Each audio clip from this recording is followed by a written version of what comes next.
Pin. Assalamualaikum warahmatullahi wabarakatuh. Waalaikumsalam warahmatullahi wabarakatuh.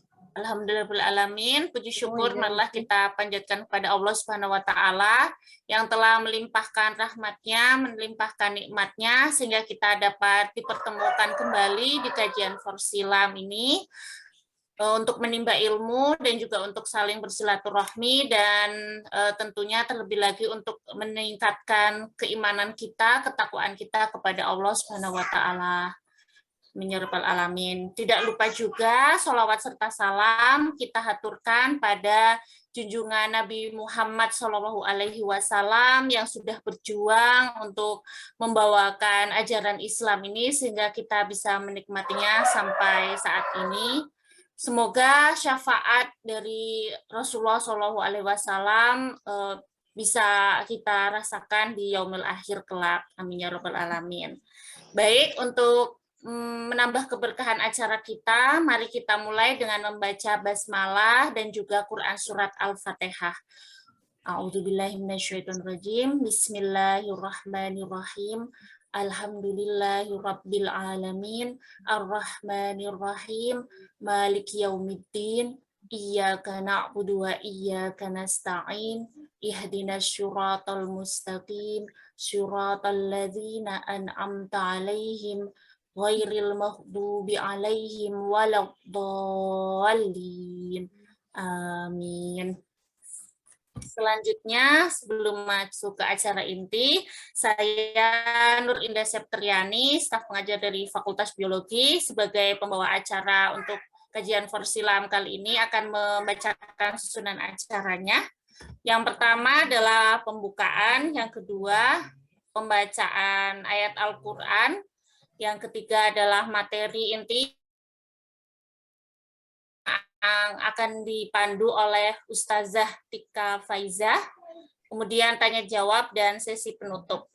Baik, selanjutnya untuk menambah kebarokahan acara kita akan mendengarkan tilawah. Monggo kepada ibu-ibu yang berkenan untuk membaca tilawahnya, mungkin melanjutkan tilawah hariannya, silahkan bisa mengajukan diri atau tunjuk tangan seperti itu. Apakah ada yang berkenan? Mbak Ida tadi mau tilawah, Mbak. Ya, silakan kepada Ibu Ida, kami persilahkan untuk tilawah Quran surat.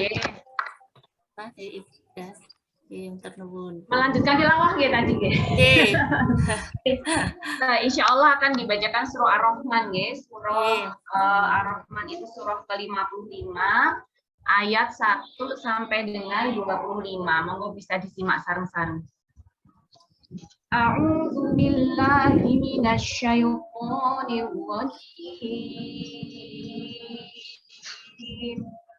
Bismillahirrahmanirrahim. Ar-Rahman 'allamal Qur'an khalaqal insana 'allamahul bayan asyamsu wal qamar bihusban wan najmu wasyajaru yasjudan was-samaa'a rafa'aha wa wada'al mizan alla taghaw fil mizan wa aqimul wazna bil qisti wa la tuksirul mizan wal arda wa'aha lil anam fiha fakihatun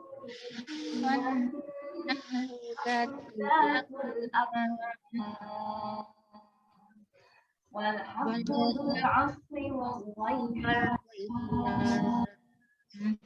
fabi ayyi tukadziban. Khalaqal insana min salsalin kal fakhar wa khalaqal janna Marijim minna marijim min nar. Wabi ayyi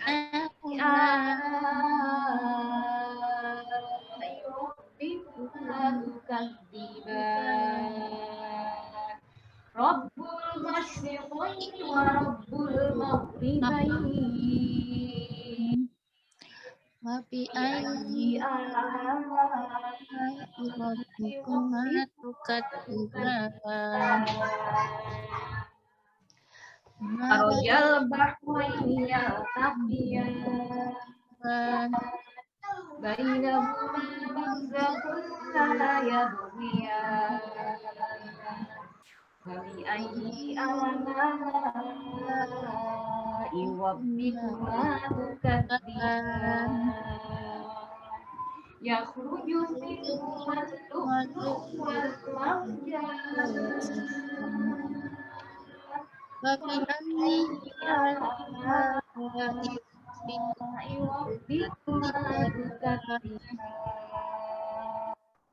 walahul jawaril saat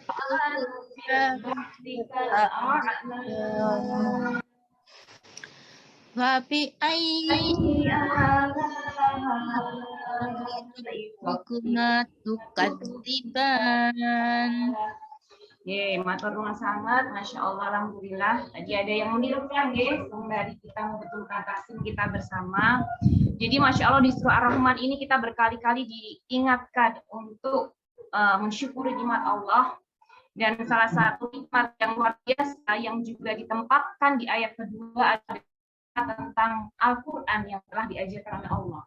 Dan insya Allah hari ini kita akan menikmati nikmat tersebut, mensyukuri nikmat tersebut dengan mengkaji salah satu surah yang paling sering kita baca begitu ya di dalam Al-Quran, dan semoga menjadi jalan kebaikan untuk kita semua. Shadaqallahul azim. Ya, terima kasih kepada Mbak Ida yang sudah membacakan Quran surat Ar-Rahman ayat 1 sampai 2. Mudah-mudahan kita semua yang membaca ataupun mendengar mendapatkan syafaat dari Allah Subhanahu wa taala. Amin ya rabbal alamin. Selanjutnya langsung saja ke materi inti yang akan dipandu oleh Ustazah Tika Faiza. Sebelumnya saya membacakan sedikit biodata dari Ustazah Tika. Beliau adalah penghafal Quran, sudah hafidhoh. Nama lengkap Tika Faiza, alamat tempat tinggalnya di Rumah Quran Inspirasi Condong Catur, Sleman, tinggal bersama suami dan 1 putri dan beberapa santri. Kemudian pendidikannya beliau menempuh psikologi UGM dan juga di Pondok Pesantren Syarifuddin. Aktivitas sekarang adalah menjadi bidang PSDM Rumah Quran Inspirasi Jogja, pengajar Qurani Arabik, dan sedang menyelesaikan pendidikan magister profesi psikologi di UGM. Baik, langsung saja kepada Ustazah Tika Faiza, waktu kami persilahkan.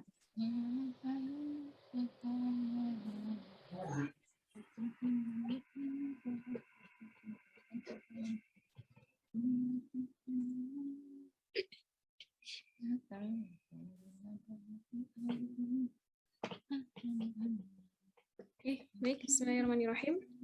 Wahaikum bitahiyatil Islam, tahiyati ahlil jannah, tahiyati mubarakah. Assalamualaikum warahmatullahi wabarakatuh. Waalaikumsalam. Waalaikumsalam warahmatullahi wabarakatuh. Nggih, sebelumnya suara saya jelas sebutan nggih? Ampun. Jelas. Jelas nggih. Oke. Alhamdulillahirabbil alamin. Alhamdulillahi wa kafa annahu ta'ala jaddu rabbina matakhadha sahibatan wala walada. Wassalatu wassalamu ala rasulil mustafa wa man ittaba'al huda. Rabbi shrah li sadri wa yassir li amri wahlul 'uqdatam min lisani yafqahu qawli. Amma ba'du. Alhamdulillah pada siang hari ini kita bisa berjumpa di forum yang semoga bernaung sayap malaikat begitu ya. Karena ketika ada suatu forum yang di dalamnya dibacakan ayat-ayat Allah, maka insya Allah akan ada keberkahan Allah dan sekaligus ada naungan sayap-sayap malaikat Allah. Untuk menyingkat waktu, insya Allah hari ini kita akan mencoba untuk menyelami Samudra Surat Al-Fatihah, begitu judulnya kalau lihat di poster begitu. Yang namanya menyelami pastinya kita membutuhkan perlengkapan gitu ya, agar bisa tetap bernafas di dalam samudra yang sangat luas, agar juga bisa menikmati segala keindahan yang terhampar di dalam samudra. Ada ikan-ikan yang sangat banyak ragamnya, gitu ya, dari ikan yang kecil sampai ikan yang ukurannya sangat besar, berlipat-lipat dari ukuran manusia, hingga terumbu karang yang tidak terhitung jumlahnya. Sebelumnya, mohon maaf, barangkali saya di sini tidak bermaksud untuk menggurui, karena insya Allah di sini adalah guru-guru saya semuanya, begitu nggih. Jadi anggap saja di sini saya sedang presentasi dari apa-apa yang mungkin sudah pernah kami pelajari di sepanjang kehidupan kami yang mungkin masih sedikit ilmunya, masih fakir, masih compang-camping, dan perlu terus banyak belajar. Oke, salah satu alat selam yang mungkin butuh kita siapkan sebelum kita memasuki Samudra Al-Fatihah yang sangat luas tentunya. Salah satu perlengkapannya adalah doa yang tulus kita panjatkan kepada Allah, agar Allah berkenan untuk membukakan bagi kita pintu ilmu pengetahuan, selain ilmu pengetahuan, pintu hikmah, juga pintu kekuatan untuk mengamalkan apa yang akan kita dapatkan dari pelajaran yang sangat berharga dari Al-Fatihah. Karena sebenarnya Al-Quran itu memiliki kunci, yang tanpa kita membuka kuncinya, maka kita tidak bisa memasukinya. Dan salah satu kunci yang bisa kita gunakan untuk membuka Al-Quran, untuk membuka, mengawali perjalanan menyelami samudra, salah satunya adalah Al-Fatihah, adalah dengan berdoa. Tersebab Al-Quran ini adalah miliknya Allah, tersebab Al-Quran ini adalah firman-Nya Allah, dan tidak ada satupun orang yang akan mendapatkan ilmu darinya kecuali siapa-siapa yang Allah kehendaki. Nah, maka kita awali doa dengan kita awali proses penyelaman ini dengan berdoa, gitu nggih. Doanya sangat sederhana, sebagaimana yang biasa kita ucapkan gitu ya, Rabbi zidni ilman nafi'a warzuqni fahma. Sekaligus kita tambahkan doa yang diajarkan oleh Rasul Shallallahu Alaihi Wasallam ketika beliau mengajarkan doa untuk berinteraksi bersama Al-Quran kepada para sahabat beliau, yang doa itu kita warisi sampai hari ini, begitu ya. Allahumma ja'alil Qur'ana lana fid dunya qarina. Ya Allah, jadikan Al-Quran ini adalah qarina, sahabat dekat kami. Sehingga ketika proses penyelaman samudra ini sudah selesai, apa-apa yang kita dapatkan adalah sesuatu yang berharga dan akan terus kita bawa kemanapun. Karena yang namanya sahabat dekat akan terus bersama begitu ya, kecuali ada hal-hal yang memisahkan. Oke, ibu-ibu sekalian, para bunda sahabat Forsilam yang dirahmati oleh Allah, semoga Allah membukakan kepada kita pintu-pintu yang sangat luas dari Al-Quran ini, karena sebagaimana Sayyid Qutb membuka kitab beliau Fil Bilalil Quran, yang kalau diterjemahkan bahasa Indonesia secara bebas begitu ya, beliau mengatakan bahwa hidup di bawah naungan Al-Quran itu sangat indah gitu ya, dan hanya orang-orang yang merasakannya aja yang bisa merasakan keindahannya. Kalau sekedar diceritakan mungkin terbayang, tapi tidak bisa dirasakan secara utuh. Sebagaimana kalau kita mendeskripsikan enaknya suatu makanan, durian misalkan, atau rendang dari Padang, bisa dideskripsikan. Tapi kalau lidah kita tidak mencicipnya secara langsung, maka rasanya tidak utuh begitu ya, hanya bisa diimajinasikan. Bersama Quran juga seperti itu, gitu ya. Maka siang ini kita menyelam bersama untuk bisa merasakan sensasi indahnya, gitu ya, kebersamaan dengan Al-Quran, yang sebenarnya sensasi itu bukan tujuan utama kita menyelam, tapi untuk mendapatkan banyak sekali mutiara-mutiara pelajaran berharga yang Allah hamparkan di dalam samudera keindahan Al-Quran, terutama surat Al-Fatihah. Para bunda sekalian yang dirahmati oleh Allah, sebelum kita mencoba untuk menyelam, saya ingin memberikan latar gitu ya, atau intro kenapa surat Al-Fatihah ini menjadi begitu urgent untuk kita bahas. Kalau saya tidak salah ya, konteks pembahasan kita siang ini adalah agar kita lebih bisa memaknai sholat kita. Karena membahas Al-Fatihah itu sangat luas spektrumnya. Kadang dibahas sebagai satu surat yang berdiri sendiri di antara 113 surat yang lainnya, atau kadang dibahas sebagai bagian dari bacaan yang digunakan untuk ruqyah syar'i ya. Ada juga kadang dibahas sebagai bagian dari zikir harian gitu ya. Ada juga dibahas sebagai dalam konteks begitu ya, sholat. Karena ketika kita bahas dengan konteks-konteks yang berbeda, maka nanti fokus bahasannya akan berbeda. Saking luasnya Al-Fatihah. Kalau kita bahas seluruhnya gitu ya, kita membutuhkan ber-SKS untuk menyelesaikan pembahasan Al-Fatihah gitu ya. 1 jam itu tidak akan cukup. Maka kita nanti sifatnya overview dan kita kontekskan dengan pembahasan tentang sholat gitu ya. Kalau kita bahas tafsirnya sebagai sebuah surat yang berdiri sendiri, sebagaimana misalnya kita membahas surat Al-Baqarah, Ali Imran, maupun surat-surat pendek, surat An-Naba, surat An-Nas begitu ya. Nah, nanti pembahasannya fokusnya akan berbeda. Gitu. Maka nanti kalau Bunda sekalian merasa kok ini tidak lengkap pembahasannya karena memang dikontekskan dengan sholat.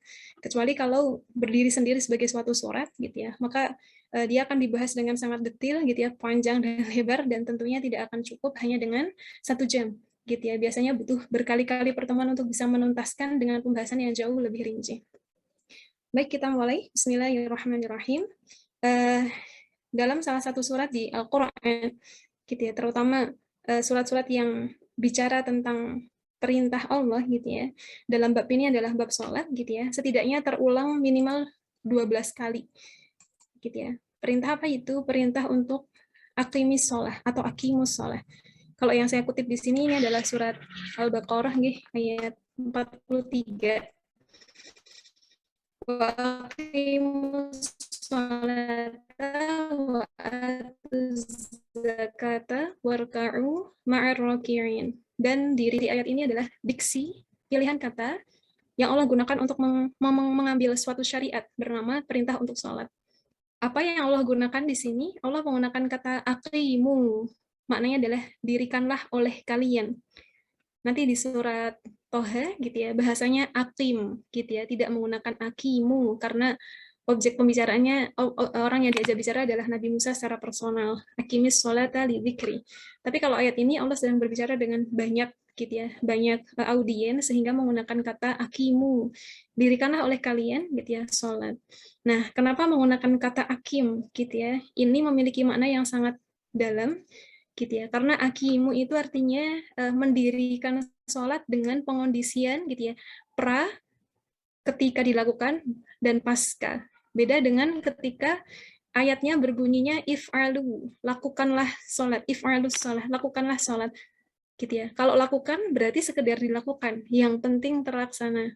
Tapi karena Allah memilih diksi aqimu, maka sebenarnya ini adalah satu kata di mana Allah memberikan kepada kita kode bahwa sholat ini bukan hanya sekedar dilakukan, tapi dipersiapkan segala sesuatunya sampai sholat itu benar-benar tegak.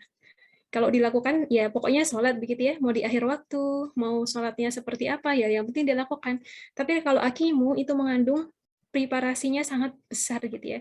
Sebelum sholat, ketika sholat, bahkan pasca sholat gitu ya, itu dilakukan. Nah, kira-kira begitu pemilihan diksinya. Tentang ini mungkin barangkali lain waktu begitu ya, kajian Forsilam bisa mengangkat secara khusus atau mungkin sudah pernah begitu ya tentang sholat itu sendiri. Hari ini kita tidak akan membahas tentang sholat secara panjang lebar karena sholat akan menjadi konteks begitu ya, pembahasan mengenai Al-Fatihah. Nah, Bunda sekalian yang dirahmati oleh Allah gitu ya, ketika Allah memerintahkan sholat ini gitu ya, ini menjadi begitu menarik. Kenapa begitu? Secara logika sederhana, manusia saat ini ketika hidup di alam bernama dunia tidak bisa melihat Allah secara langsung dengan mata kepalanya. Kan mata kita tidak akan pernah mampu melihat Allah ya saat kita di dunia. Bahkan ketika Nabi Musa alaihissalam meminta untuk bisa melihat Allah gitu ya, Allah berfirman, coba lihat gunung itu, aku akan tampakkan cahaya, kalau gunung itu tidak hancur gitu ya, maka kamu akan bisa melihatku. Maka ketika ada cahaya, baru cahayanya ya, cahaya muncul gitu ya, sangat menyilaukan, Nabi Musa-nya pingsan, gunungnya hancur. Karena mata manusia di dunia ini tidak didesain secara anatomi tubuhnya gitu ya, dan dengan segala pembahasan analisisnya begitu, tidak didesain untuk bisa melihat Allah gitu ya. Seperti kayak telinga gitu ya. Telinga manusia ini didesain untuk mendengarkan suara dengan frekuensi tertentu. Beda dengan telinga hewan. Ya, ayam, semut, gitu ya, hewan-hewan yang berada di sekitar kuburan itu didesain oleh Allah bisa mendengarkan suara dengan frekuensi tertentu sampai-sampai bisa mendengarkan suara para penghuni kubur. Jadi kalau ada orang habis dikuburin, begitu ya, didatangi malaikat dan ternyata gitu ya, selamat tidur dengan tenang, maka para hewan itu bisa mendengarkan tidak ada suara apa-apa dari kuburan ini. Tapi kalau ada orang-orang yang meninggal gitu ya, qadarullah ternyata memiliki catatan amal yang kurang baik di sisi Allah, lalu disiksa oleh malaikat, nah para hewan itu bisa mendengarkan. Tapi telinga manusia tidak bisa mencapai itu. Nah, sama. Mata manusia hari ini tidak Allah izinkan gitu ya untuk bisa mengindra Allah secara langsung. Lalu bagaimana? Gitu ya. Salah satu solusi yang Allah hadirkan adalah mensyariatkan sholat gitu ya sebagai bagian dari cara kita berkomunikasi dengan Allah. Dan sholat ini sifatnya sangat private gitu ya, di mana manusia bisa menjumpai Tuhannya gitu ya, di saat dia masih di dunia, tapi dia bisa bertemu dalam tanda kutip dengan Allah untuk bisa bercakap-cakap secara langsung.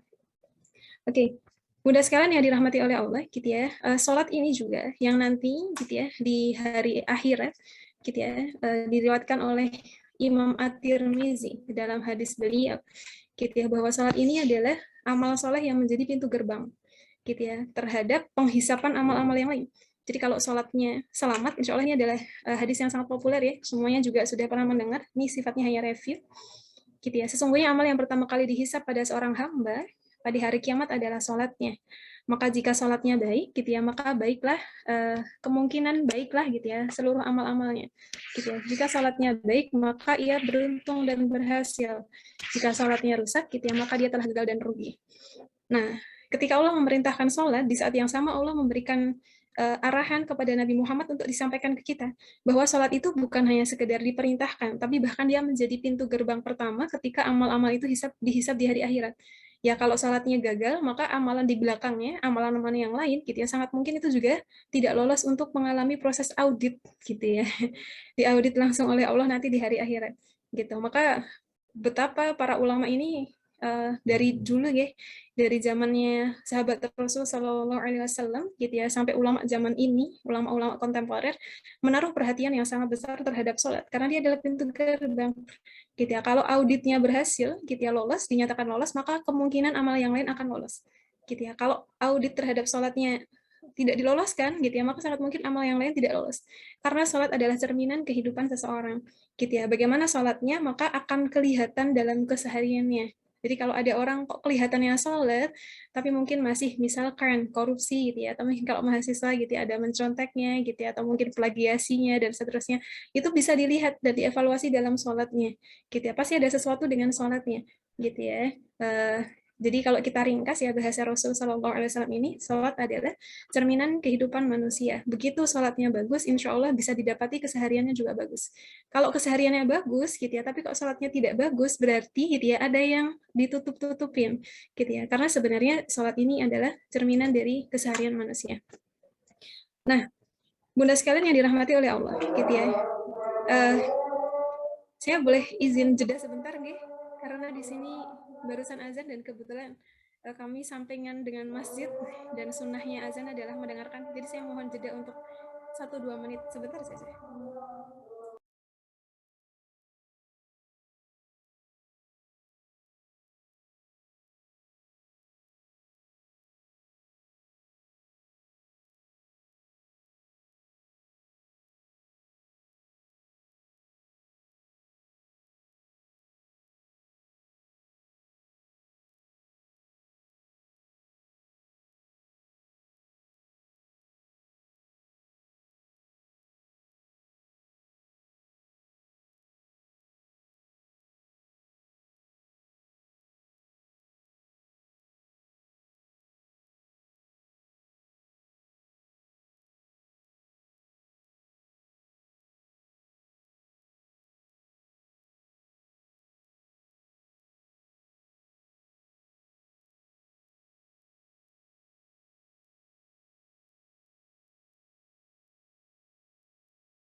Oke,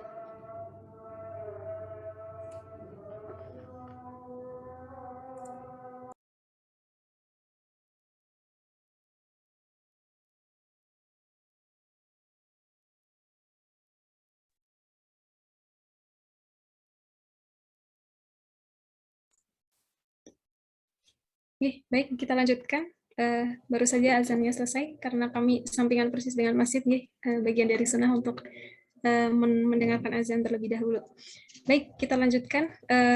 Bunda sekalian yang dirahmati oleh Allah, setelah kita membahas bahwa sholat adalah bagian dari syariat, yang bahkan nanti akan jadi pintu gerbang ketika proses audit di akhirat, ada rambu-rambu lain yang disampaikan oleh Rasulullah SAW, gitu ya. Beliau menyampaikan dalam satu hadis, gitu ya, as-salatu mi'rajul mu'min. Salat adalah, kalau di sini diistilahkan dengan kata mi'raj. Mi'raj itu artinya naik, begitu ya. Mi'raj ini artinya naik. Nah, kita bisa lihat bagaimana proses dulu Rasulullah SAW mi'raj langsung bertemu dengan Allah. Gitu ya, ketika terjadi tahun kesedihan di mana beliau ditinggal oleh istri tercinta ya, Khadijah radhiyallahu anha, dan ditinggal oleh paman beliau yang selama ini menjadi benteng dari segala provokasi sosial masyarakat Quraisy saat itu, gitu ya. Dan ternyata sang paman meninggal, gitu ya, hampir bersamaan beriringan waktunya dengan istri tercinta. Beliau ditimpa kesedihan yang sangat dalam, gitu ya. Dan salah satu cara untuk menghibur Rasul SAW adalah, gitu ya, terjadinya peristiwa Isra Mi'raj, gitu ya, perjalanan, gitu ya, dari Masjidil Haram ke Masjidil Aqsa, lalu beliau melakukan perjalanan ke langit yang ketujuh. Gitu ya. Ini kalau di logika pakai nalar kok kayaknya nggak mungkin, begitu ya, tapi begitulah sejarah mengisahkan kepada kita, bahkan direkam oleh Al-Quran. Insya Allah kejadiannya valid, begitu ya, benar-benar terjadi. Nah, peristiwa di mana Nabi Muhammad naik ke langit ketujuh dan bertemu dengan Allah, gitu ya, itu namanya Mi'raj. Proses naiknya seorang hamba bertemu dengan Tuhannya. Tapi mi'rajnya Nabi itu terjadi secara langsung. Bertemu Allahnya langsung. Begitu ya. Bahkan disebutkan ya, jarak antara Rasulullah dan Allah itu hanya satu busur panah. Gitu ya, hanya satu busur panah. Yang malaikat Jibril pun tidak pernah berada sedekat itu. Gitu ya. Hanya Rasulullah SAW yang pernah sedekat itu, gitu ya, ketika masih menjadi manusia bumi, bukan setting akhirat ya, ini ketika masih menjadi manusia bumi. Nah, ketika bertemu dengan Allah, gitu ya, Rasulullah SAW, gitu ya, mendapatkan perintah sholat 5 waktu, gitu ya. Nah, kalau Rasulullah SAW mi'rajnya dihiburnya oleh Allah adalah bertemu langsung dengan Allah dalam peristiwa itu, maka gitu ya, kita yang bukan seorang nabi, juga bukan siapa-siapa, begitu ya, mi'raj yang menjadi hadiah untuk kita, penghiburan untuk kita, gitu ya, adalah as-sholatu mi'rajul mu'min, lewat sholat ini. Gitu ya, sampai-sampai Rasulullah SAW, gitu ya, ketika setelah selesai proses Isra Mi'raj itu dan beliau kembali hidup di bumi seperti biasa, gitu ya, kalau beliau sedang lelah dari aktivitas dakwahnya, sedang lelah setelah selesai dari aktivitas bertemu dengan masyarakat, gitu ya, dari berbagai segmentasi, gitu ya, setelah bertemu dengan banyak orang, gitu ya, melakukan lobby-lobby politik dan seterusnya, gitu ya, beliau akan meminta Bilal, gitu ya, arihna ya Bilal, istirahatkan kami, gitu ya, yang namanya lelah obatnya istirahat, gitu ya, arihna ya Bilal, istirahatkan kami bisolah, dengan sholat, gitu ya, karena bagi Rasulullah, gitu ya, yang namanya sholat itu adalah saat di mana beliau, gitu ya, mengistirahatkan dari segi fisik sampai segi mentalnya. Selain istirahat, gitu ya, beliau akan mendapatkan kembali sumber kekuatan utamanya. Memang apa yang terjadi dalam sholat sampai-sampai, gitu ya, beliau menjadikan sholat adalah tempat untuk istirahat. Padahal orang zaman ini kalau dengar azan, gitu ya, mungkin sebagian orang akan menggerutu, kok udah azan sih? Kan masih seru, gitu ya. Masaknya, beres-beres rumahnya. Kalau mahasiswa masih ngerjain tugasnya kan masih seru, kok azan, gitu ya. Sampai bisa mungkin muncul pertanyaan seperti itu di zaman ini. Tapi beda dengan sudut pandang Rasulullah, gitu ya. Ketika beliau menjadikan sholat adalah, gitu ya, qurratu aini, gitu ya, sebagai tempat di mana beliau merasakan kesejukan yang luar biasa. Nah, pertanyaannya, apa yang terjadi dalam sholat sampai-sampai Rasulullah SAW menjadikan sholat itu sebagai tempat istirahat, gitu. Nah, bagi kita, gitu ya, kita juga bisa melakukan hal yang sama, gitu ya. Mula-mula dari mana kita meluruskan kognitif cara berpikir kita, gitu ya, tentang sholat. Kadang-kadang kita merasa sholat itu adalah suatu beban, gitu ya. Aduh, sholat lagi, gitu ya. Kalau bagi anak-anak yang masih muda, barangkali, gitu ya, masih datang bulan, gitu ya. Kadang-kadang merasa wah bebas nih, nggak sholat seminggu, gitu. Nah, hal-hal seperti itulah yang kadang membuat kita tidak bisa menemukan, gitu ya, apa yang dirasakan oleh Rasul SAW. Beliau menjadikan sholat itu sebagai tempat beliau melepas lelah, fisik, mental, bahkan mendapatkan kekuatannya kembali. gitu. Subhanallah, gitu ya. Nah, maka yang pertama kita luruskan adalah gitu ya, sholat ini adalah tempat di mana sebagaimana Allah mendefinisikan gitu ya, as-sholat aqimis sholata lidzikri, gitu ya. Dirikanlah sholat untuk mengingatku. Kata Allah begitu di surat Thaha, gitu ya. Nah, maka gitu ya, selama sholat ketika seorang hamba itu banyak mengingat Tuhannya, maka kekuatan itu akan kembali.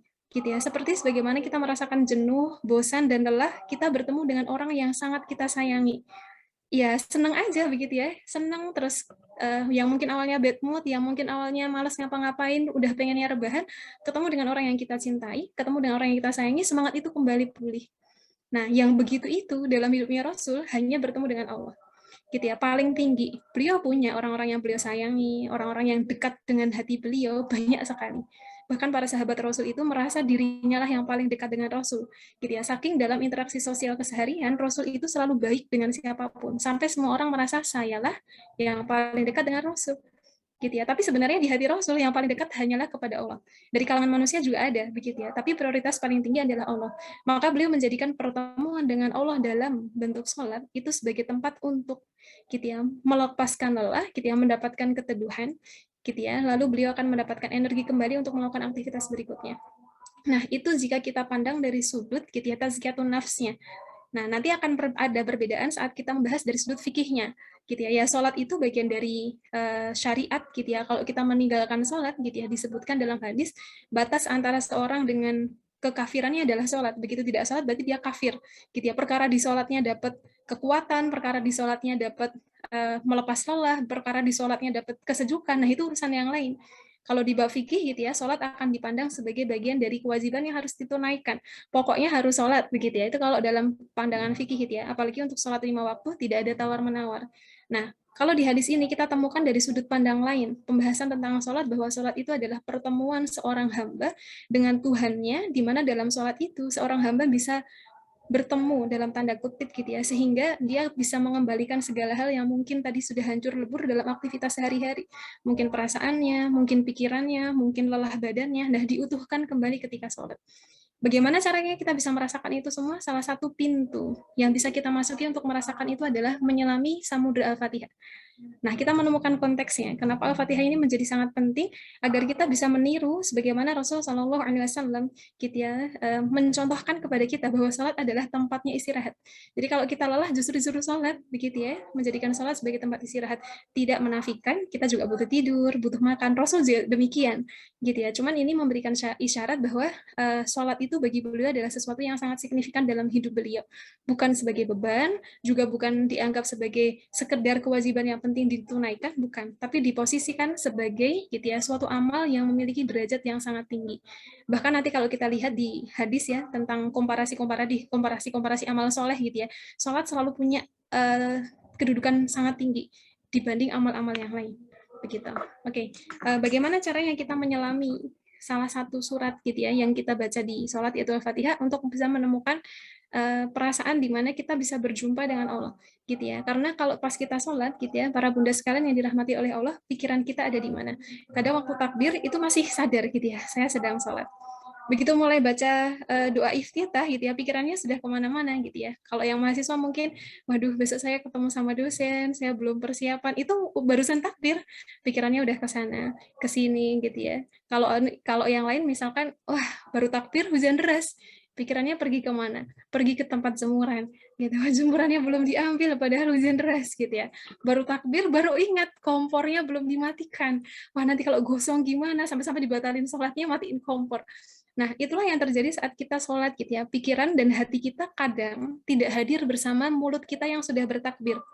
Nah, kalau yang seperti itu untuk menyebut sholat sebagai mi'rajnya seorang mukmin susah jadinya, gitu ya. Jadinya tidak tergapai, gitu ya. Karena yang namanya mi'raj itu bertemunya seorang hamba lengkap dengan pikiran, hati, gitu ya, dan jiwanya sedang bercakap-cakap dengan Allah dalam sholatnya, gitu ya. Lalu sebenarnya pikiran dan hati itu harusnya di mana, gitu ya. Kalau di tempat jemuran juga tidak pantas, lagi bertemu Allah kok pikirannya di tempat jemuran atau di dapur gitu ya, mikirin masakannya gitu ya, atau mungkin di atas laptop mikirin tesis dan skripsinya gitu ya. Lalu sebenarnya di mana gitu ya, pikiran dan hati yang paling tepat ketika kita sudah mengangkat tangan dalam takbiratul ihram menuju sholat.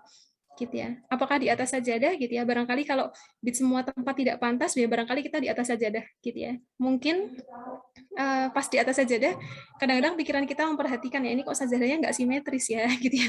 Ini kok sedoyong, ini gambar di sajadah kok beda ya antara kanan sama kiri gitu ya. Kita sudah di atas sajadah untuk sholat, tapi pikiran kita juga masih kemana-mana gitu ya. Nah itu juga kurang tepat. Maka sebenarnya kemanakah hati, pikiran, dan jiwa kita saat kita sedang sholat? Tubuhnya benar di atas sajadah gitu ya, tangannya benar sedang takbiratul ihram gitu ya. Kalau perempuan ya benar menggunakan mukena, benar di atas sajadah, tapi pikiran, hati, dan jiwanya sedang berjumpa dalam tanda kutip dengan Allah dalam percakapan yang terhubung. Nah ini yang penting. Bagaimana kita bisa mencapai titik itu gitu ya? Salah satunya adalah dengan menyelami gitu ya samudra surat Al-Fatihah gitu ya. Maka saat kita sholat gitu ya, Al-Fatihah ini menempati porsi yang sangat penting. Bahkan gitu ya menjadi bagian dari rukunnya sholat. Apa yang disebut sebagai rukun? Rukun itu kalau tidak dilakukan sholatnya batal. Gitu ya. Kalau saya tidak salah mendapatkan informasi, dulu pernah terjadi di Masjid Istiqlal ya, masjid sebesar itu, imamnya kelewat baca salah satu ayat di Al-Fatihah. Gitu ya. Misalkan kelewat satu ayat ihdinas siratal mustaqim, kelewat ayat itu. Gitu ya. Dan ketahuannya setelah sholatnya selesai. Gitu ya. Terekam dari rekaman begitu ya, lewat audio juga, ada videonya, ada audionya. Kalau CCTV kan seringkali hanya memotret dari segi video gitu ya. Nah, dari audionya ternyata terdengar gitu ya. Ternyata ada satu rakaat di mana surat Al-Fatihahnya kehilangan satu ayat, tidak terbaca. Maka setelah itu diumumkan gitu ya, siapapun yang sholat di Masjid Istiqlal pada hari ini, sholat ini silahkan mengulang kembali sholatnya dimanapun sekarang gitu ya para jamaah berada. Gitu ya. Kenapa begitu? Karena tidak sah sholatnya. Seluruh orang yang sholat tadi tidak sah sholatnya. Kalau kelewat satu ayat di Al-Fatihah. Itu secara hukum fikihnya begitu. Gitu ya. Misalkan saya kelewat di surat Al-Fatihah ayat 5, iyyaka na'budu wa iyyaka nasta'in, maka saya harus mengulang sholat itu. Gitu ya. Sampai sesignifikan itu. Karena memang gitu ya, surat Al-Fatihah ini adalah rukun sholat. Apa itu rukun? Sesuatu yang kalau ditinggalkan kita dianggap batal dalam suatu proses ibadah tertentu.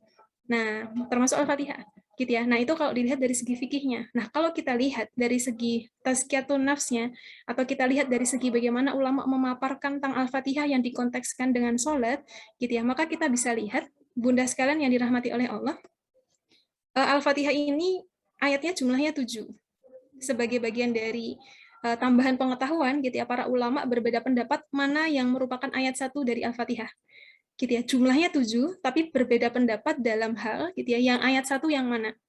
Gitu ya. Ada yang menyebut ayat 1 itu yang alhamdulillahi rabbil alamin.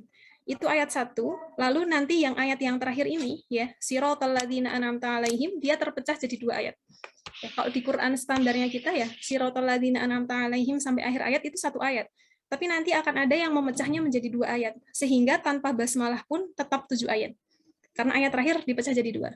Nah, tapi kalau kita melihat di mushaf yang kita pegang, ya, yang di Al-Quran keluaran Depak itu, ayat satunya adalah basmalah. Nah, karena kita tidak memiliki kapasitas untuk membahas bagaimana perdebatan ulama itu ya, dan mengambil ijtihad bagaimana ayat 1 ditentukan, gitu ya, maka cukuplah kita mengikut apa yang sudah diputuskan oleh ulama. Nah, coba kita ambil, gitu ya, kalau ayat satunya adalah basmalah. Bunda sekalian yang dirahmati oleh Allah, gitu ya, sebelum kita menyelam lebih jauh, gitu ya, di bagian ini kita bisa melihat semacam anatomi, gitu ya, anatomi dari surat Al-Fatihah.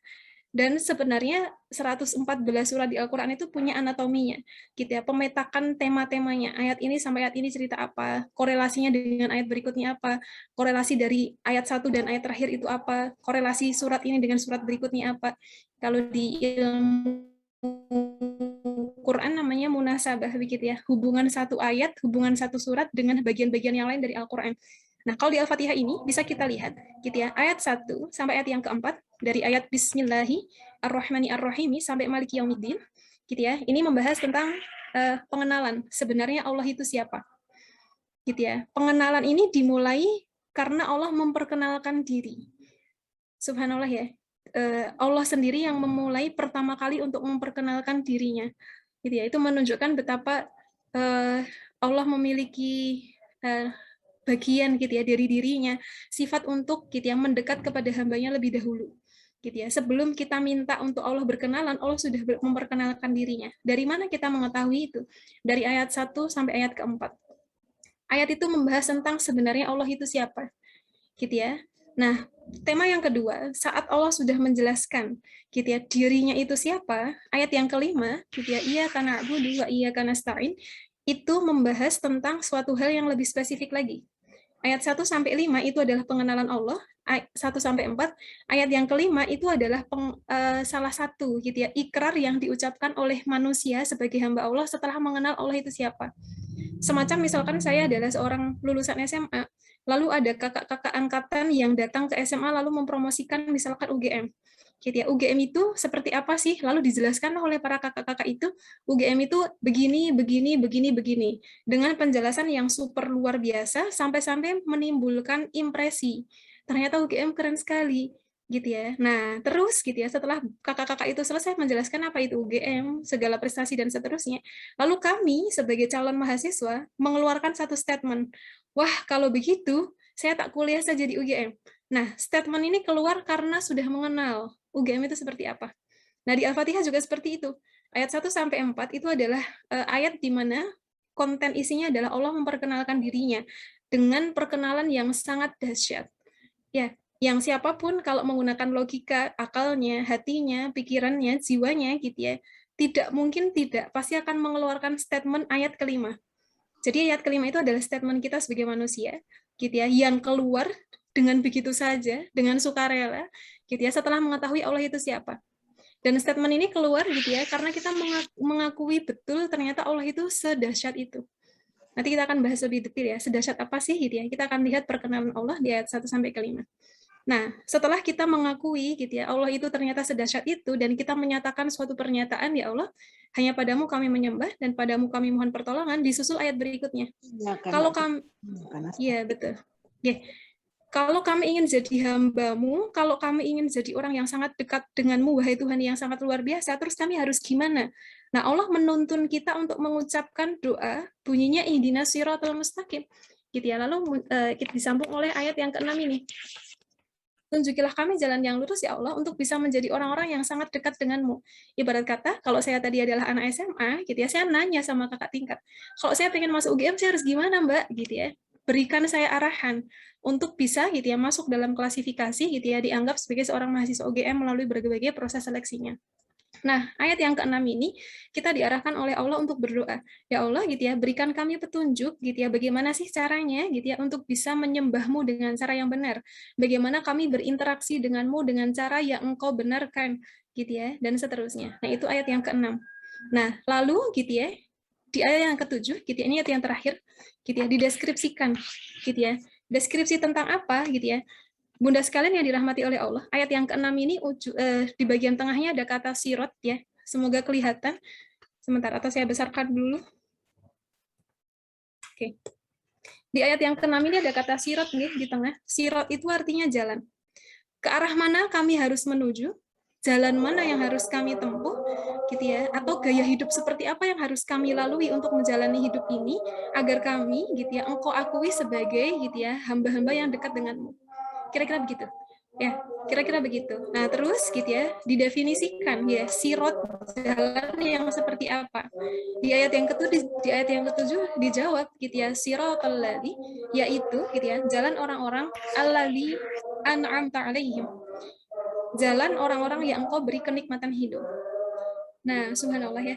Allah menyebutnya dengan an'amta 'alaihim karena memang tidak dipungkiri ya, dalam hidup ini manusia itu mencari gitu ya kenikmatan dengan segala definisi yang dibenarkan. Gitu ya. Apakah kenikmatan itu terletak pada gitu ya, kalau generasi muda bilangnya rebahan, mageran gitu ya, pesan apa-apa tinggal pencet, apakah itu yang disebut kenikmatan atau kenikmatan itu justru ada dalam perjuangan hidup gitu ya. Kenikmatan itu justru ada pada dalam gitu ya pertempuran-pertempuran melawan banyak sekali gitu ya, misalkan kegagalan dalam hidup dan seterusnya. Nah, an'amta 'alaihim, jalan hidup orang-orang yang Allah beri nikmat, siapa sih mereka gitu ya. Nah, ini nanti dijelaskan di Al-Qur'an lebih dalam lagi. Gitu ya. Makanya sampai disebut satu ayat di Al-Fatihah itu bisa mewakili ratusan bahkan ribuan ayat yang lain. Makanya Al-Fatihah disebut sebagai Ummul Kitab, ibunya kitab. sebagaimana ibu pada manusia gitu ya, dia biasanya punya anak begitu, anaknya 1, 2, 3 bahkan sampai 11 begitu ya, sampai 20 dan seterusnya.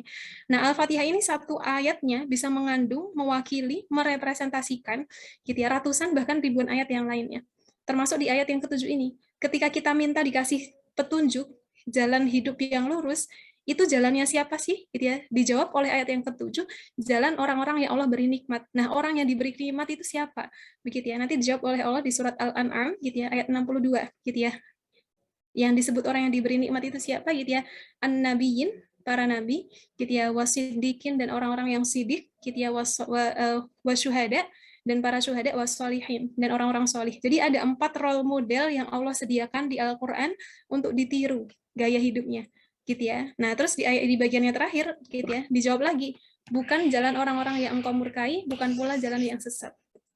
Nah, kira-kira seperti ini gitu ya, kalau kita overview secara besar gitu ya, tema-tema besar dari surat Al-Fatihah gitu ya, dan ini semua adalah yang paling dibutuhkan manusia dalam hidup ini. Kenapa bisa begitu? Gitu ya, saat manusia itu hidup di bumi gitu ya, sebenarnya bumi itu bukan tempat untuk tinggal, tapi tempat untuk meninggal. Ya, dan harapan kita semua kita meninggal dalam keadaan terbaik atau istilahnya husnul khatimah begitu ya. Dan untuk bisa seperti itu berarti kita perlu ada rambu-rambu yang kita patuhi, ada rambu-rambu yang kita ikuti untuk selamat dalam posisi gitu ya, meninggal dalam keadaan terbaik. Dan rambu-rambu itu gitu ya, kita mintakan dalam bunyi ihdinas siratal mustaqim. Tunjukilah kami ya Allah jalan hidup yang lurus. Jalannya siapa itu? Alladzina an'amta alaihim, orang-orang yang engkau beri kenikmatan kepada mereka.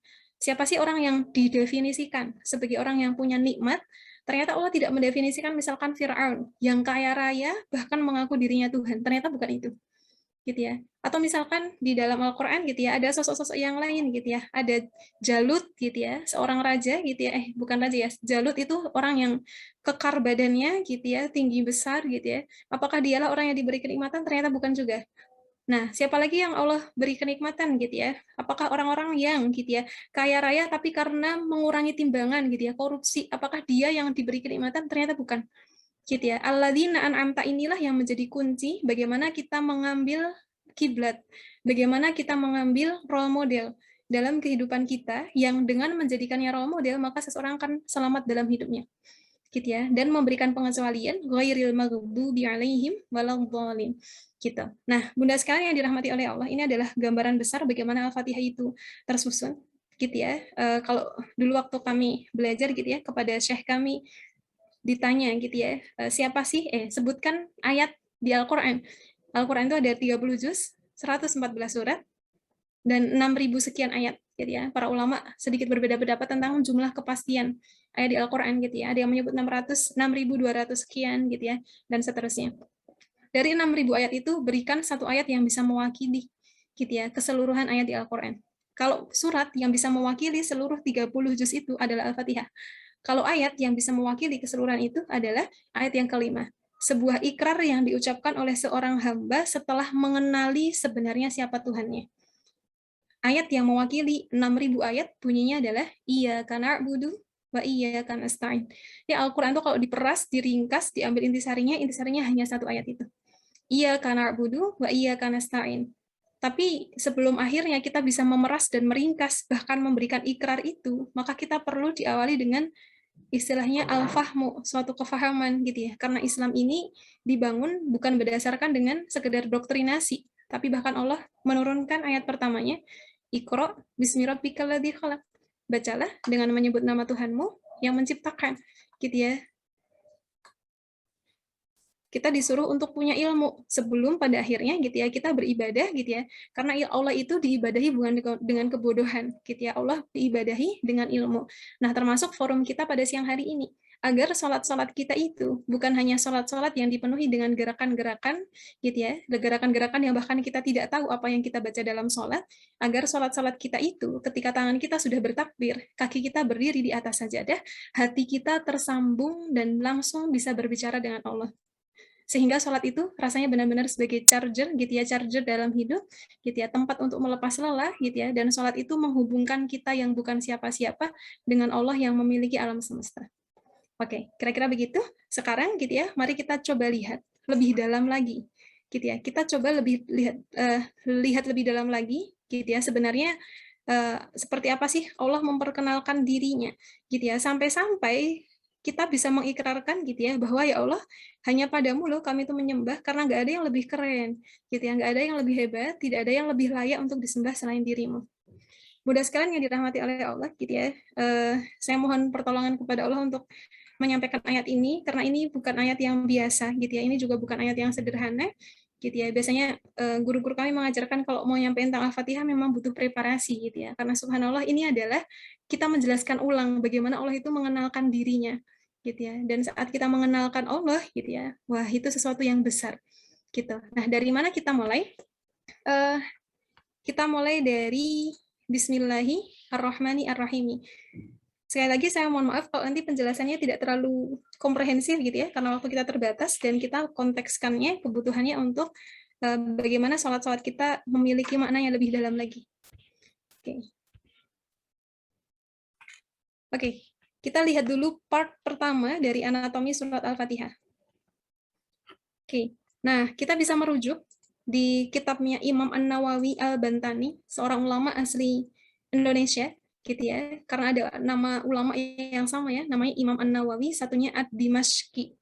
Ad-Dimashqi hidup di abad yang ke-7 Hijriyah, sedangkan Imam An-Nawawi Al-Bantani hidup di abad 12 Hijriyah. Jadi beliau hidup setelah An-Nawawi Ad-Dimashqi, gitu ya, dari Damaskus, yang ini An-Nawawi dari Banten.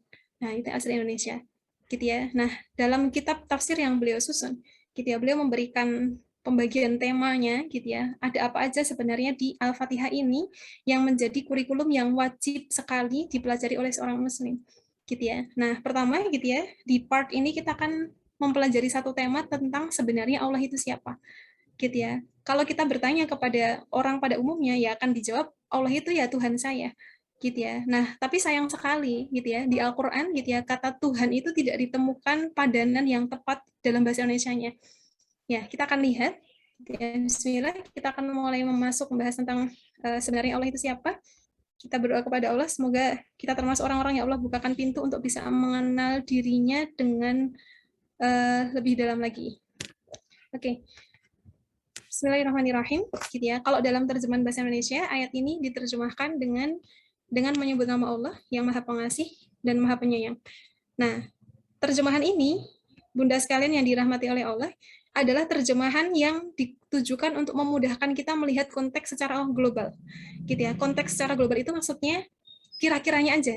Ayat ini ceritanya tentang ini. Nah, hanya seperti itu. Tapi tidak bisa mewakili makna secara dalam. Gitu ya. Jadi kita bisa bedakan terjemahan itu hanya mewakili makna secara global, gitu ya, tapi tidak bisa mewakili gitu ya makna secara dalamnya. Juga tidak bisa mewakili mukjizat Al-Qur'an itu sendiri.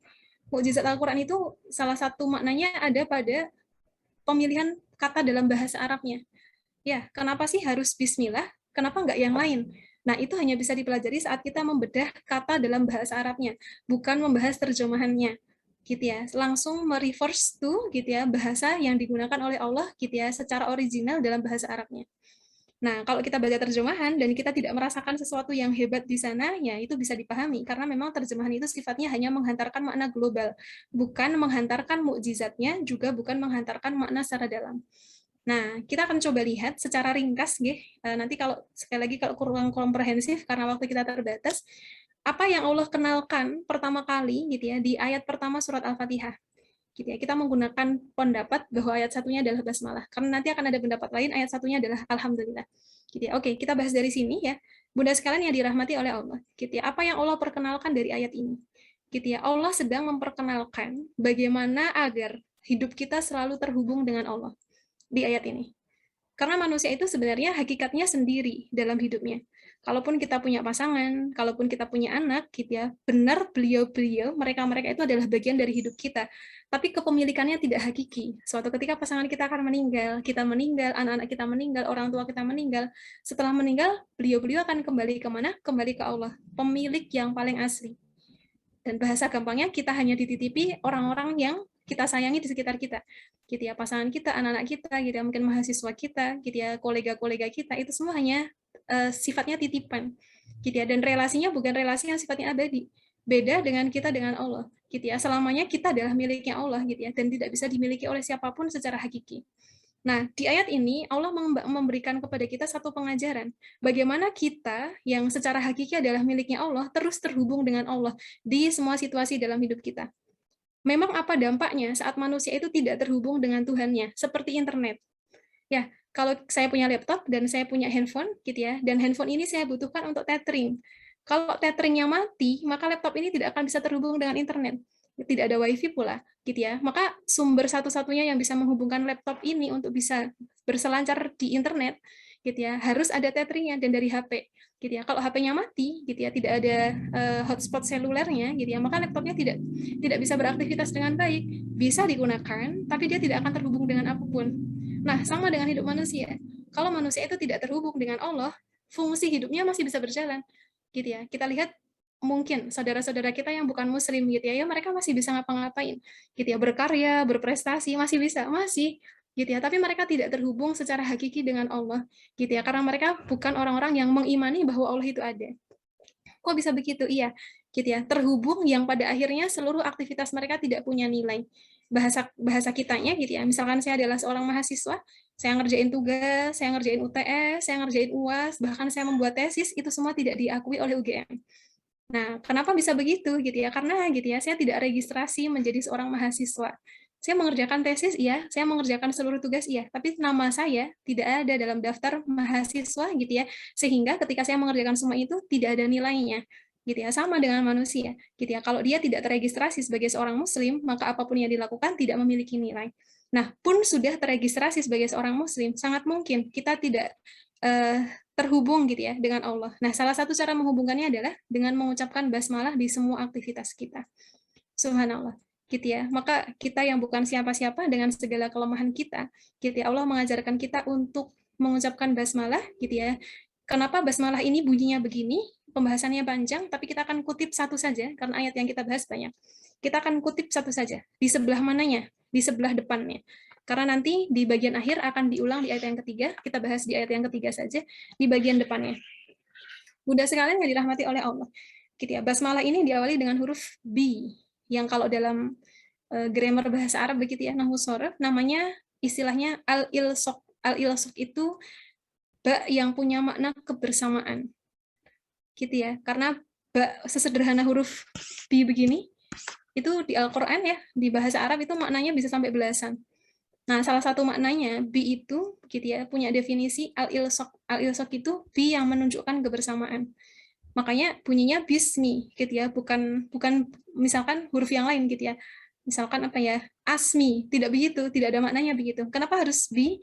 Karena bi itu punya makna salah satunya adalah menunjukkan kebersamaan.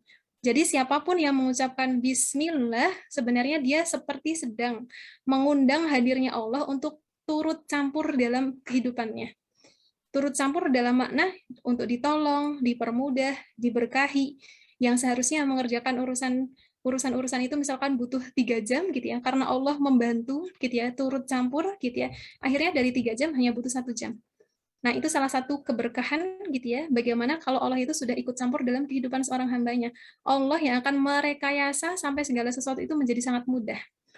Nah, itu salah satu makna bi. Bi itu maknanya kebersamaan. Jadi kalau kita sudah mengawali suatu aktivitas dengan bismillah, itu bukan ucapan biasa, itu seperti kita sedang mengundang hadirnya pertolongan Allah. Di hadis yang lain disebut ya, kalau kita lupa tidak mengucapkan basmalah, maka suatu amal itu terputus. Terputus dari apa? Dari keberkahan Allah, dari pertolongan Allah. Ya kita diminta untuk menyelesaikannya sendiri banget begitu. Gitu ya. Bisa jadi tidak ada campur tangan Allah di sana kalau Allah tidak menghendaki. Tapi kalau yang sudah mengucapkan bismillah, gitu ya, insya Allah segala sesuatunya dalam perlindungannya Allah.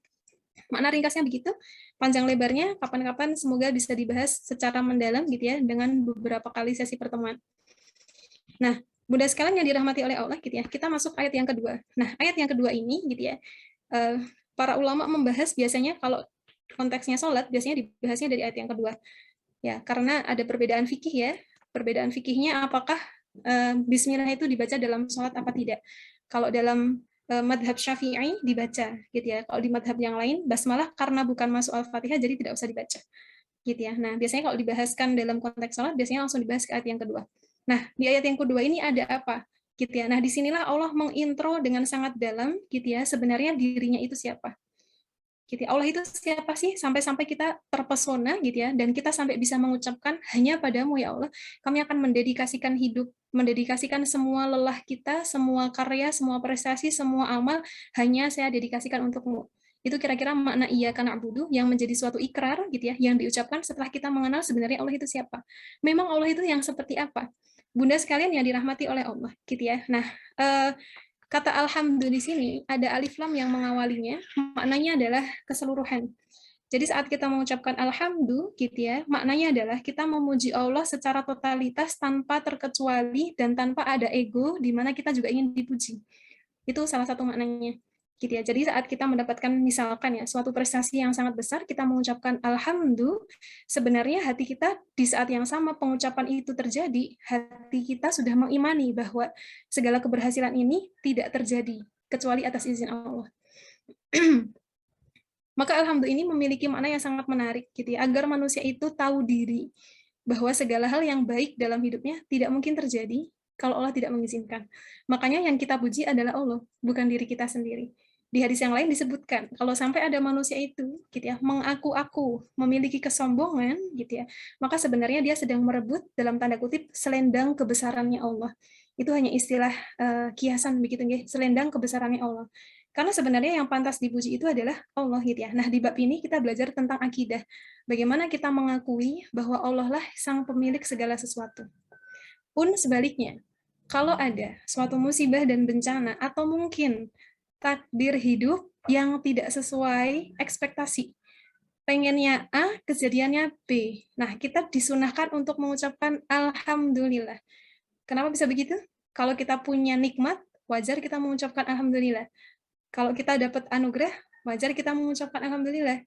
Tapi kenapa saat kita mendapatkan sesuatu yang mungkin bisa disebut sebagai musibah, yang diucapkan sama alhamdulillah? Nah, inilah salah satu rahasia. Di saat kita sholat, bisa mengucapkan alhamdulillah, itu adalah bagian yang sangat agung dari seorang hamba terhadap Tuhannya, mengakui Allah totalitas dengan segala pujian. Kenapa begitu? Karena makna alhamdulillah itu juga berlaku untuk semua keputusan Allah. Kita yakin bahwa Allah lah yang mengetahui yang terbaik untuk masa depan kita. Maka saat Allah memberikan suatu takdir yang ternyata tidak sama dengan apa yang kita harapkan, tidak lain dan tidak bukan, kita tetap memuji Allah, gitu ya. Kenapa bisa begitu ya? Karena kita yakin takdir itu terjadi atas kebijaksanaan Allah. Nah, sehebat itulah iman seorang muslim ya, akidah seorang muslim. Ini tidak mudah menggerutu, misalkan hujan, wah kok hujan sih, kan mau ke kampus kayak gitu ya. Nah, itu namanya dia melawan dalam tanda kutip mengingkari takdirnya Allah gitu ya. Hujan itu bagian dari takdirnya Allah gitu ya. Kalau kita menggerutu gitu ya, marah-marah pula, gimana sih hujan gitu ya, kan basah apa-apa dan seterusnya. Padahal kalau hujan gitu ya, alhamdulillah saja. Alhamdulillah itu bentuk bahwa kita tidak mengalami distorsi kognitif gitu ya. Kita tahu betul bahwa hujan itu dari Allah, tidak boleh dihina, tidak boleh dirutuki, dan bahkan kita malah memuji Allah. Pasti ini ada sebabnya. Gitu ya, pasti ini ada hikmahnya. Maka alhamdulillah itu memaksa setiap muslim untuk terus punya positive thinking terhadap semua situasi. Gitu ya. Bahkan jauh-jauh kita belajar psikologi gitu ya. Di Al-Qur'an ternyata sejak awal sudah diajarkan bagaimana seseorang itu harus positive thinking di semua situasi dalam hidupnya. Sesederhana kita mengucapkan alhamdulillah tidak hanya diucapkan ketika kita bahagia, bahkan di dalam duka pun kita mengucapkannya. Gitu ya. Dan kepada siapa kita memuji dan bersyukur gitu ya. Di sini Bunda sekalian yang dirahmati oleh Allah, Allah menyebut langsung kata lillah. Alhamdulillah gitu ya. Nah, lillah di sini disebut gitu ya oleh Allah untuk memperkenalkan namanya sebagai seorang Tuhan. Misalkan saya mahasiswa baru, saya ditanya gitu ya, Anda siapa gitu ya. Saya tidak akan menjawab bahwa saya adalah mahasiswa psikologi, tapi saya akan menjawab nama saya. Gitu ya. Itu akan lebih jelas gitu ya dan tidak menimbulkan multi tafsir gitu ya. Maka di sini Allah sudah memperkenalkan official gitu ya, secara official nama Tuhan kita itu siapa gitu ya. Nah, di sini disebutkan kata Allah gitu ya. Nah, ini adalah cara Allah memperkenalkan diri tanpa multi tafsir. Karena ini nanti kalau kita tabrakkan ya dalam fakta lapangannya, kita akan berjumpa dengan orang-orang yang agamanya lain begitu ya.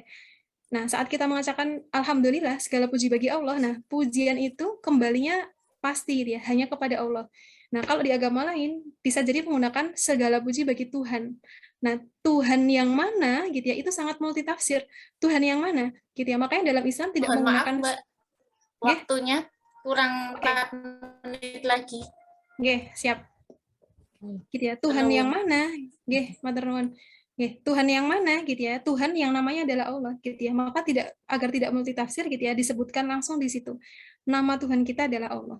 Nah, Allah itu siapa gitu ya? Bunda sekalian yang dirahmati oleh Allah gitu ya. Memang target saya hanya sampai di ayat ini ya, secara detailnya. Sisanya hanya akan ada overview. Ya, jadi insya Allah pas 4 menit ke depan gitu ya. Tuhan yang mana gitu ya. Nah, Bunda sekalian yang dirahmati oleh Allah gitu ya, di sini ada kata Robbi. Kalau dalam bahasa Indonesia diartikan Tuhan, tapi ini tidak make sense. Ya, tidak mewakili makna Robbi yang asli. Kalau dalam bahasa Arab, Robbi ini setidaknya punya 5 makna. Gitu ya. Pertama, maknanya adalah Malik. Malik itu sang pemilik. Kalau sang pemilik berarti ada yang dimiliki. Siapa yang dimiliki? Kita. Maka saat kita takbiratul ihram dan mengucapkan alhamdulillahi robbi, pada kata robbi ini muncul 5 makna dalam pikiran kita. Sayalah milik Allah dan Allah lah yang memiliki saya. Gitu ya. Maka kalau kita lagi merasa banyak masalah, kita lagi merasa punya banyak sekali hajat gitu ya, kita akan kembalikan, ya Allah, saya adalah milikmu dan engkau lah yang memiliki saya. Saya tidak mengadu kepada siapapun selain kepadamu karena engkau adalah Rob, Tuhan yang punya makna Malik. Malik itu sang yang maha memiliki. Gitu ya. Nah, selain Malik, Allah juga punya makna gitu ya. Kata Rob juga punya makna gitu ya, Al-Murabbi gitu ya. Apa itu Murabbi? Murabbi itu yang memastikan tumbuh kembang setiap ciptaannya. Jadi ketika Allah menciptakan kita, Allah tidak hanya memiliki kita, tapi Allah sampai memastikan tumbuh kembang setiap kita. Gitu ya. Kalau kita punya anak bayi gitu ya, jantungnya berdetak gitu ya, lalu metabolisme tubuhnya berjalan dengan lancar, bisa buang air, itu semua kan bukan orang tuanya yang memastikan. Paling orang tuanya hanya mengecek kalau ada masalah. Tapi yang memastikan menjaga semuanya bertumbuh dengan baik itu adalah Allah. Gitu ya. Maka saat Allah sudah menciptakan kita, Allah tidak meninggalkan kita begitu saja. Gitu ya. Jadi kalau ada orang yang frustasi gitu ya, kenapa Tuhan meninggalkan saya, itu distorsi kognitif yang luar biasa. Karena saat kita mengaku bahwa Allah adalah Tuhan kita, itu tidak mungkin terjadi. Allah tidak mungkin meninggalkan kita. Gitu ya. Karena kata Rob itu sendiri punya makna murabbi, yang memastikan tumbuh kembang setiap ciptaannya. Gitu ya. Nah, makna lainnya adalah gitu ya, Al-Mun'im. Tidak saya tulis di situ nggih. Al-Mun'im artinya yang memberi hadiah. Jadi Allah itu gitu ya, Tuhan yang tidak hanya memastikan ciptaannya bertumbuh, tapi juga memberi hadiah, memberi apresiasi, gitu ya, memberi semangat, memberi motivasi. Gitu ya. Makna lainnya adalah Al-Qayyim, gitu ya. Al-Qayyim itu yang memastikan segala sesuatunya pada tempatnya. Misalkan matahari, gitu ya. Ilmuwan sekali berprofesor bahkan lebih tinggi lagi ilmunya, gitu ya, tidak bisa memastikan matahari itu selalu terbit dari timur, gitu ya. Misalkan ya di jadwal gitu ya, ada piket matahari kamu terbit dari timur ya, gitu ya. Nggak ada ilmuwan yang menjadwal matahari harus terbit dari timur. Nah, yang memastikan matahari terbit dari timur selalu itu adalah Allah. Dalam makna Rob, Allah yang memastikan segala sesuatu berada pada tempatnya. Gitu ya. Terakhir, Allah adalah As-Sayyid. As-Sayyid itu yang memiliki kuasa. Ada orang punya mobil, Malik sang pemilik ya, tapi tidak menguasai mobil itu, nggak bisa nyetir. Gitu ya. Ada orang punya perusahaan gitu ya, punya sih tapi tidak bisa mengelola. Tapi kalau Allah sudah punya gitu ya, memastikan segalanya baik-baik saja, memastikan segalanya pada tempatnya, tidak kurang sedikit pun, sekaligus gitu ya, Allah memiliki kuasa atas semua ciptaannya. Nah, di dalam makna Rob gitu ya, ada semua itu. Sampai-sampai Bunda sekalian yang dirahmati oleh Allah gitu ya. Ini kalau kita bablasin pembahasannya, kita akan temukan bahwa ini terakhir nih sebelum kita cukupkan dan masuk ke sesi tanya jawab gitu ya. Hubungan antara kita dan Allah adalah gitu ya, antara Rob dengan gitu ya. Nah, Rob ini punya 5 makna tadi gitu ya, dan 5 makna tadi gitu ya berlaku untuk kita. Gitu ya. Hubungan kita dengan Allah itu antara Rob dengan Abdun. Abdun itu artinya hamba. Gitu ya. Dan Rob itu kalau kita terjemahkan secara lepas gitu ya, artinya majikan, dan Abdun itu artinya budak. Dalam hubungan sosial manusia gitu ya, yang namanya majikan itu afiliasinya biasanya negatif. Yang galak, yang nggak memenuhi haknya, gitu ya, nggak peduli sama budaknya, dan seterusnya. Nah, di sini, Bunda sekalian yang dirahmati oleh Allah, hubungan sekali lagi ya, hubungan antara manusia dengan Tuhannya berada dalam korelasi Robun dan Abdun. Terjemahan bebasnya, Robun itu artinya majikan, dan Abdun itu artinya budak. Jadi sebenarnya ini, gitu ya, kita ini dalam tanda kutip, ya, adalah gitu ya, hanya pesuruh-pesuruhnya Allah. Gitu ya. Tapi Allah itu gitu ya, mendefinisikan dirinya bukan majikan yang semena-mena, bukan. Gitu ya. Bahkan kalau dalam pikiran manusia majikan itu pokoknya yang ngeri banget deh, kejem gitu ya. Tapi nanti kita akan dapati gitu ya, di kata Ar-Rahman dan Ar-Rahim gitu ya, kita akan dapati ternyata gitu ya, Tuhan kita itu bukan majikan yang semena-mena gitu ya, bahkan berlimpah ruah kasih sayangnya. Sampai-sampai para ulama mengatakan, kalau seandainya seorang abdun, hamba itu tahu bagaimana Tuhan itu mencintai ciptaannya, gitu ya, mereka akan meleleh saking terharunya. Gitu ya. Nah, sedahsyat itu Allah menyifati dirinya, gitu ya. Sedahsyat itu Allah menyifati bahwa Dia adalah Rabbun yang memiliki Rahman dan Rahim, tidak akan semena-mena menghukum hambanya, tidak akan semena-mena gitu ya, mencatat amal-amal buruk hambanya, bahkan seringkali menghapus keburukan hambanya, gitu ya. Sepeduli itu Allah dengan hambanya, gitu ya. Seperhatian itu Allah dengan hambanya, gitu ya. Dan tidak ada yang punya sifat seperti itu selain Allah. Maka gitu ya, karena Allah sesempurna itu, Allah sebaik itu, akan muncul ikrar kita di ayat yang kelima. Iyyaka na'budu wa iyyaka nasta'in. Kita tidak punya pilihan dan pembanding lain. Kalau saya milih universitas ada pembandingnya. UGM mana ada pembandingnya. Gitu ya, dan semuanya punya kelebihan masing-masing. Tapi kalau kita membahas Allah, gitu ya, dan ingin mendedikasikan hidup kepada sesuatu, gitu ya, maka kita tidak punya pembanding yang setara dengan kehebatannya Allah. Gitu ya, sampai-sampai kita tidak punya opsi lain, sampai kita mengucapkan iya karena na'budu, ya Allah, saya akan mendedikasikan hidup saya untukmu saja. Saking seperfect itu engkau, gitu ya, sesempurna itu engkau, dan sebaik itu engkau dengan ciptaanmu. Barakallahu li wa lakum. Sekiranya ini yang bisa saya sampaikan, gitu ya. Semoga dalam sholat-sholat yang kita dirikan, gitu ya, saat kita paling minimal saat kita mengucapkan Al-Fatihah, kita teringat makna Rabbun, bahwa Allah adalah Tuhan yang amat sangat peduli dengan setiap ciptaannya. Tidak seperti manusia yang kadang-kadang menciptakan sesuatu lalu ditinggal begitu saja. Gitu ya, kita beli barang, gitu ya, kadang lupa merawatnya, dan Allah tidak sama dengan manusia. Saat Allah menciptakan sesuatu, maka berlakulah 5 sifat tadi. Malik yang memiliki, Murabi yang memastikan hambanya bertumbuh dan berkembang, gitu ya, As-Sayyid yang menguasai, Al-Mun'im yang suka memberi hadiah dan mengapresiasi, dan Al-Qayyim gitu ya, yang memastikan segala sesuatu bertumbuh pada tempatnya. Saya kembalikan ke MC-nya. Monggo Ibu. Ya, baik, terima kasih Ustazah Tika Faiza yang sudah memberikan materi mengenai indahnya menyelami Samudra Al-Fatihah. Monggo selanjutnya sesi tanya jawab, masih ada waktu sekitar 6 menit.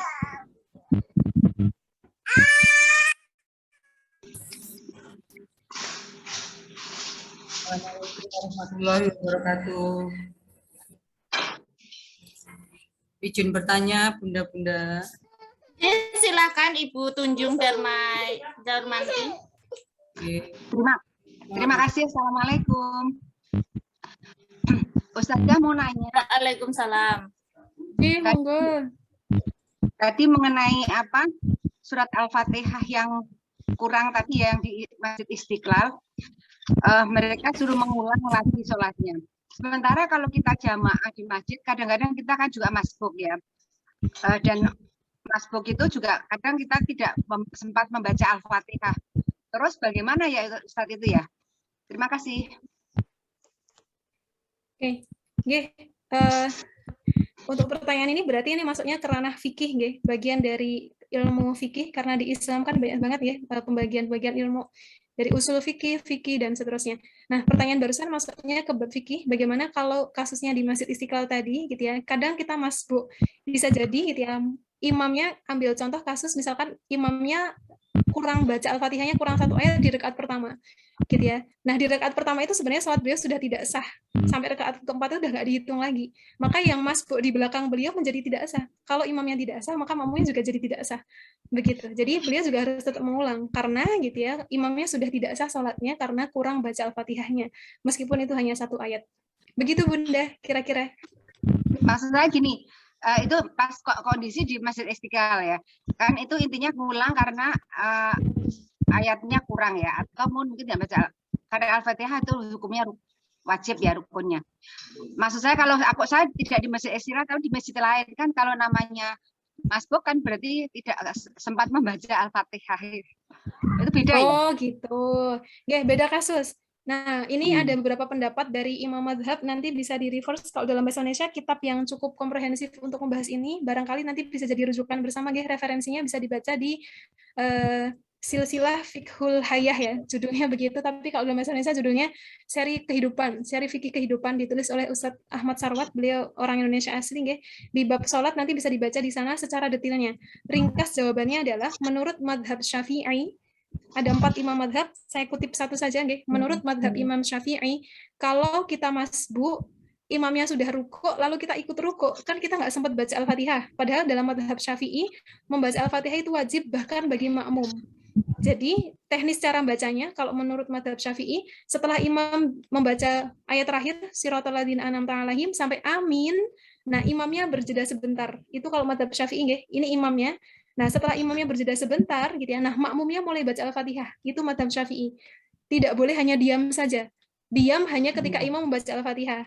Setelah itu kita yang baca Al-Fatihah di saat imamnya membaca ayat-ayat surat-surat pendek. Nah, bagaimana kalau kita masbu, gitu ya? Imamnya udah terlanjur rukuk, kita nggak sempat ngejar Al-Fatihah.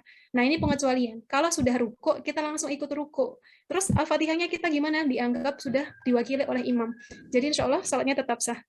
Demikian Ibu. Matur nuwun. J, sami-sami. Saya Mbak Tika Bu Sofi. Aduh, Ibu. Salam sungkem, Ibu. Allahu Akbar. Berapa puluh tahun kita membaca Al-Fatihah ya.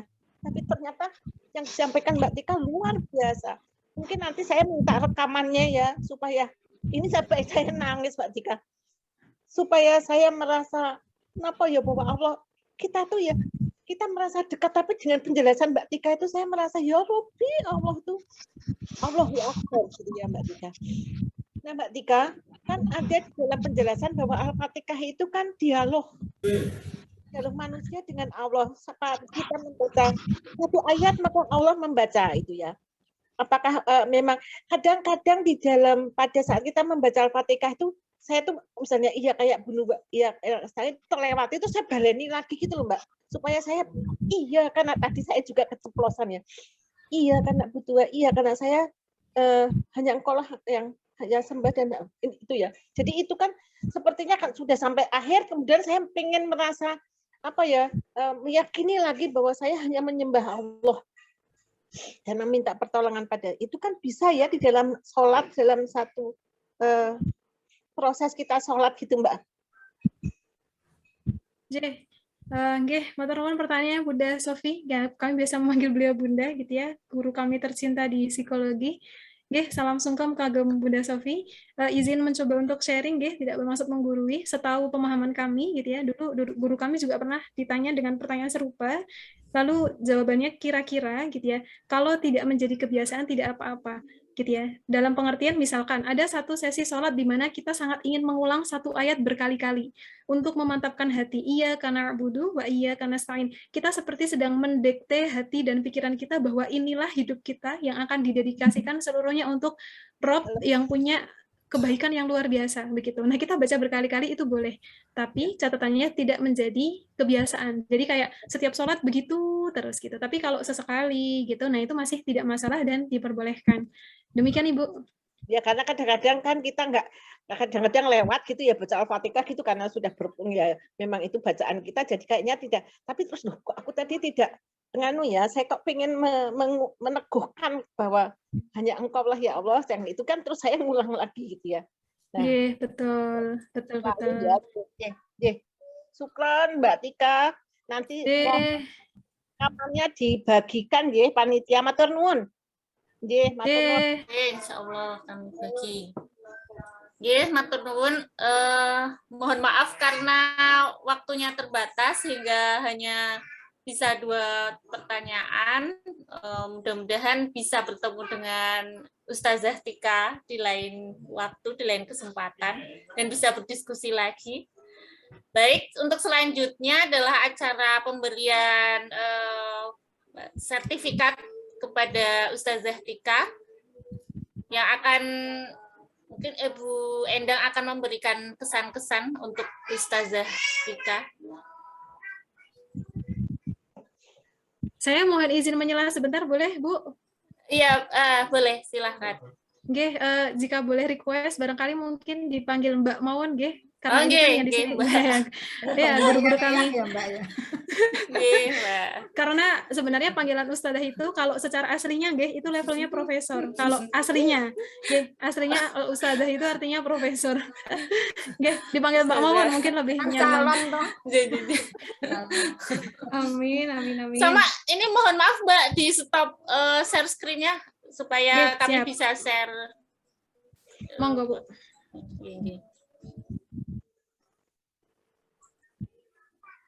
Berikut sertifikat untuk Ustazah Tika Faiza. Alhamdulillah. Masya Allah. Ini kami dari Forsilam, benar-benar tadabbur ilmi ya. Setiap hari ya, setiap saat sebetulnya sering mengenkan ini ya, Al-Fatihah melafalkan. Tapi sungguh dahsyat tadi ya, penyampaiannya luar biasa. Terima kasih, jazakumullahu khairan katsiran. Mbak Ustazah Tika Faiza ya, mudah-mudahan sebentar lagi profesor ini.